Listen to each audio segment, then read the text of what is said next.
Okay, सो आज हम बहुत इंटरेस्टिंग चैप्टर पढ़ने जा रहे हैं। वो है क्या? ज्योमेट्री।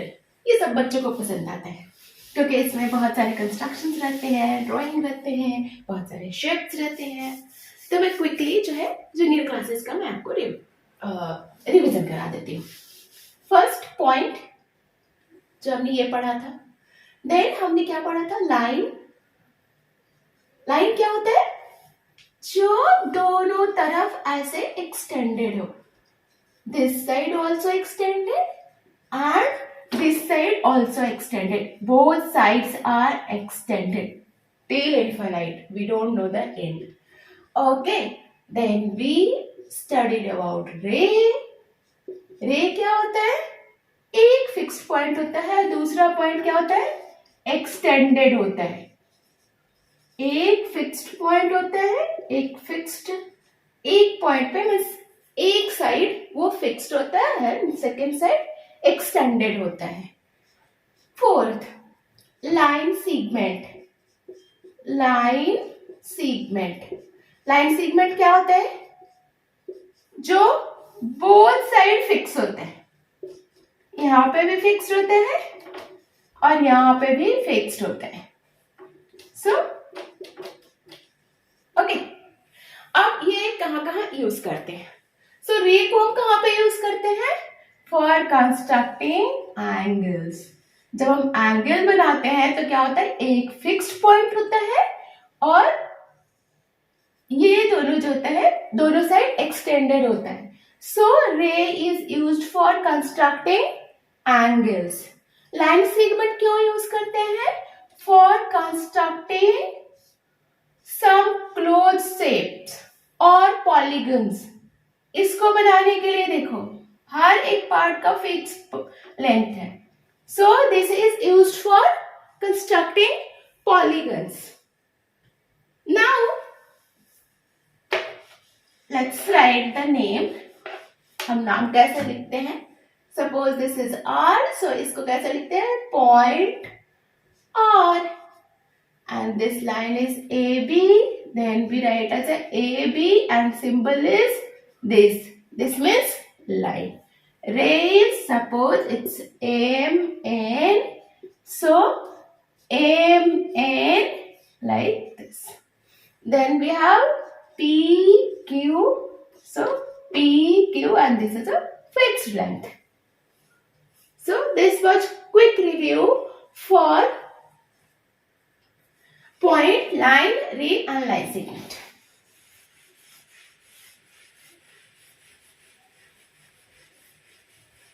हमने लाइन पढ़ा, राइट? सो लाइन कितने टाइप्स के लाइन होते हैं? हमने कर्व लाइंस पढ़ा था, स्ट्रेट लाइन पढ़ा था, कर्व लाइंस इस टाइप के, देन स्ट्रेट लाइन जो बिल्कुल सीधा हो, वो straight line. Then we have other types of lines. Suppose कि हमें two pair of lines है, एक pair, suppose we have one pair of lines. ये ऐसा एकदम ऐसा सीधे सीधे।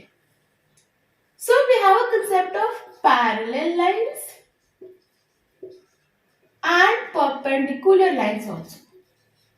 Perpendicular lines, और ये समझना बहुत जरूरी है। परपेंडिकुलर, ये पैरेलल लाइंस क्या होते हैं? जो दोनों साइड सीधे सीधे एक्सटेंड करे। और फर्स्ट कंडीशन क्या होता है कि ये दोनों जो सेम प्लेन में है। लाइक हमने इस लाइन को इस बोर्ड में ड्रॉ किया और इसको भी यहाँ पे ड्रॉ किया। सपोज कि इस लाइन को हम इस दीवार पे ड्रॉ कर देते तो इसका क्या होता? प्लेन क्या हो जाता? चेंज हो जाता।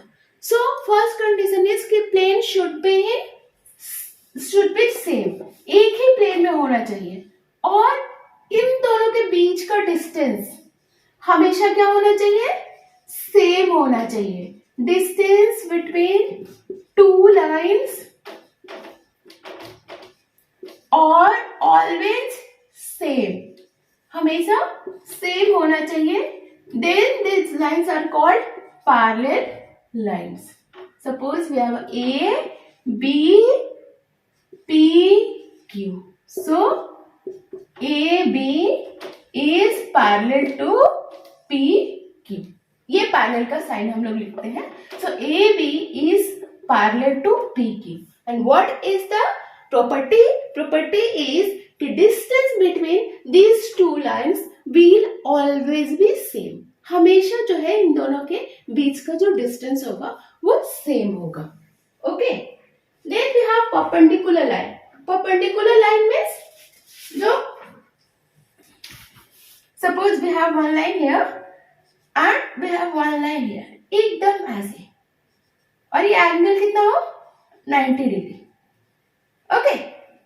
So if two lines cut at 90 degree, यदि टू लाइन्स एक दूसरे को कट कर रहा हो, इंटरसेक्ट कर रहा हो, कितने पे 90 डिग्री पे, then that is called perpendicular line. और वो भी क्या होना चाहिए? सेम प्लेन में ही होना चाहिए. हम जो भी बातें करेंगे ज्योमेट्री में हम प्लेन को सेम रखेंगे, क्योंकि हम एक इस प्लेन में और एक दूसरे प्लेन में वो बिल्कुल डिफरेंट कंसेप्ट होता है, वो हम नहीं कर सकते. उसको नॉन कोप्लेनर बोलते हैं. हम जितने भी शेप्स पढ़ेंगे, पॉलीगन्स पढ़ेंगे, लाइंस पढ़ेंगे, एंगल्स पढ़ेंगे, हम सब जो है सेम प्लेन में ही पढ़ेंगे इसमें. So suppose we have A B and we have M N. So both are perpendicular to each other. Perpendicular का केस क्या होता है कि the angle should be 90 degree between two lines. जब लाइन इंटरसेक्ट करे तो एंगल क्या हो? 90 डिग्री हो. So how we write this? A B is perpendicular to M N. ये परपेंडिकुलर का साइन होता है. So line AB is perpendicular to MN. So this was about the lines. Oh, then we have an angle.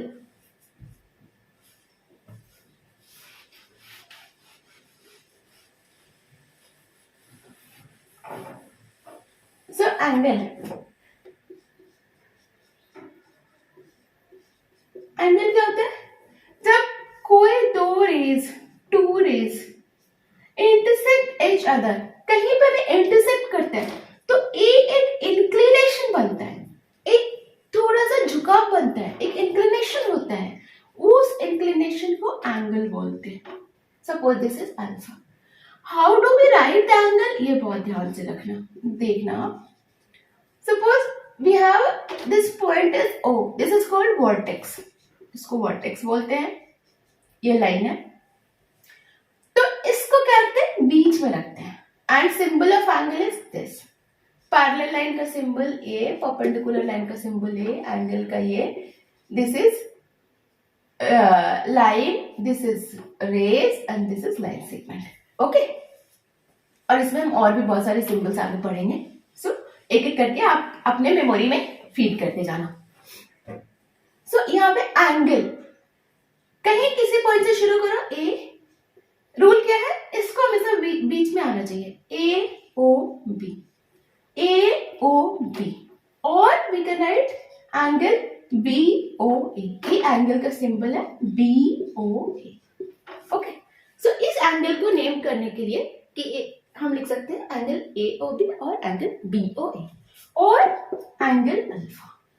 ये जो alpha angle है. सो ये था इसका नेमिंग. और हम इसके टाइप्स पढ़ते हैं. ओके. सो इसके टाइप्स है, बहुत सारे टाइप्स है मेजरमेंट के हिसाब से. सो मैं यहाँ पे suppose let's make a chart. Angle कहां से कहां तक हो सकता है ये देखो पहले. ये पूरा ऐसे, ये पूरा कितना होता है? 360 डिग्री कंप्लीट. सो एंगल की मेजरमेंट 0 to 360 डिग्री होगी. ओके. सो हम फर्स्ट स्टार्ट करते हैं 0 से. Sorry, right the angle, any angle. Angle alpha हमने लिया था, एंगल अल्फा. ओके. सो क्या हो? 0 से बड़ा हो और 90 से छोटा हो तो उसको क्या बोलते हैं? Acute angle. सिर्फ ये वर्ड याद करना है, ठीक है. Sequence is very nice. If the angle is angle alpha is equal to 90 degree, then what we call right angle. Right angle. फिर क्या कंडीशन है? 90 से बड़ा. सो 90 से क्या हो? बड़ा हो और 180 से छोटा हो. And what is the unit? Is degree. ये सब डिग्री होता है. 0 डिग्री, 90 डिग्री. ओके, एंगल को हम लोग डिग्री में मेजर करते हैं. सो कैसे मेजर करते हैं मैं आपको नेक्स्ट क्लास में बताऊंगी with protractor. Okay, so 90 degree and 180 degree, then it will be obtuse angle. Okay, अब कौन सा केस आया? Angle alpha is equal to 180 degree. So this will be straight angle. Straight angle. और कैसे ये बनता है वो भी मैं आपको दिखाती हूँ, उससे ज्यादा आपको समझ में आएगा. एक्यूरेट एंगल इस फॉर्म में रहता है. राइट एंगल एकदम ये परपेंडिकुलर ऐसे, this is 90 degree. Obtuse angle 90 degree से थोड़ा सा बड़ा, कहीं इधर जाएगा ऐसे. सो this is obtuse angle. Straight angle पूरा स्ट्रेट हो गया. ये दोनों रेस, ये क्या हो रहा है? शिफ्ट हो रहा है. ये जब यहाँ पे था तो कम था इंक्लिनेशन, 90 से कम था, तो ये एक्यूट एंगल. इसको थोड़ा सा और शिफ्ट किए तो ये 90 डिग्री. फिर थोड़ा और शिफ्ट किए तो ऑब्ट्यूज एंगल, और फिर इधर शिफ्ट किए तो ये जाकर के दोनों मिल गया. And that's it is called 180 degree. Okay, अब ये नीचे जाएगा. So let's take other angles. That is reflex angle and complete angle. So reflex angle क्या होगा आप बताओ. यहाँ तो सीक्वेंस दिख रहा है 180 डिग्री से बड़ा एंड 360 से छोटा. So that is called reflex angle. Reflex angle. So ये है, सपोज ये नहीं था, अभी तक स्ट्रेट आ गया था, अब इसको इधर मूव कर दो कहीं. So this angle will be something like, suppose लेते हैं 280 degree. Okay, so this will be reflex angle. Then last में टोटल एंगल कितना होता है सर्कल में? 360 डिग्री का ही होता है. तो 360 degree is a complete angle. और वो कैसा होगा? Complete angle. और वो कैसा होगा? ये जो अभी हम लोग लाइन ले रहे थे ऐसे, अब ये जाकर के घूम करके फिर से यहाँ पे आ जाएगा. दोनों लाइंस एक ही सीध में आ जाएंगे. सो दिस इज कंप्लीट एंगल. ये अपने रियल लाइफ में कहाँ पे होता है? वॉच में. जब एक बार 12 बजता है तो हमारा मिनट हैंड और आवर हैंड दोनों एक पोजीशन पे एकदम आ जाते हैं ऊपर में ऐसे ऐसे. मिनट हैंड और फिर आवर हैंड भी उसी पे एकदम. So this makes complete angle. यहाँ से जो है मिनट हैंड पूरा एक कंप्लीट एंगल बना करके यहाँ तक जाते हैं. And our hand also. Okay, so this is concept of complete angle. Okay, तो ये समझ में आया? बहुत अच्छा सीक्वेंस है. बस you have to write angle. ये right angle triangle, right angle का बहुत यूज करने वाले हैं हम लोग. Acute angle, right angle, obtuse angle, straight line, straight angle, ये भी बहुत यूज करने वाले हैं हम लोग. Straight angle, then reflex angle, complete angle. This angles are used very less, but ये चारों तो बहुत यूज होता है. राइट एंगल तो बहुत ही यूज होता है. ओके, सो हम लोग ज्योमेट्री में और इसके देखेंगे application. Next concept is polygon. बहुत सारे पॉलीगन तो आप जानते हो. पॉलीगन, सो पॉलीगन क्या बोलते हैं? यदि नंबर ऑफ लाइंस, सपोज कि ये 2 या 3 लाइन से बना होता है, 3 लाइन से या 3 लाइन से ज्यादा बना होता है, तो उसको पॉलीगन्स बोलते हैं. सो ट्रायंगल आपने ऑलरेडी पढ़ लिया. ये कौन सा पॉलीगन है? 3 लाइन का बना हुआ पॉलीगन से. So triangle, tri angle, tri means 3। ये वर्ड के मतलब ना आप आगे पढ़ोगे, so please remember it, because chemistry में भी ये वर्ड सारे यूज होते हैं। ये 4 lines, so quad, quadrilateral, then we have 5, that is penta, ये quad, tri, penta, pentagon, 6 shape, 6 line से बने होंगे। Then hexa, hexa, this word itself means 6। Hepta, 4 5 6 7 lines. Hepta, heptagon. 8 1 2 3 4 5 6 7 8, 8 lines. Octa,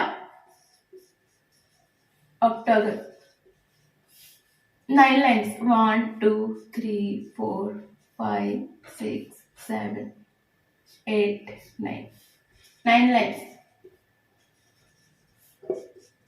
nonagon.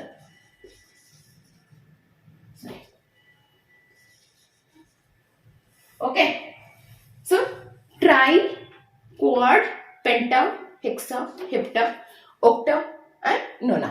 So this word itself means tri means 3, quad means 4, penta means 5, hexa means 6, hepta means 7, octa means 8 and 9 जो nona.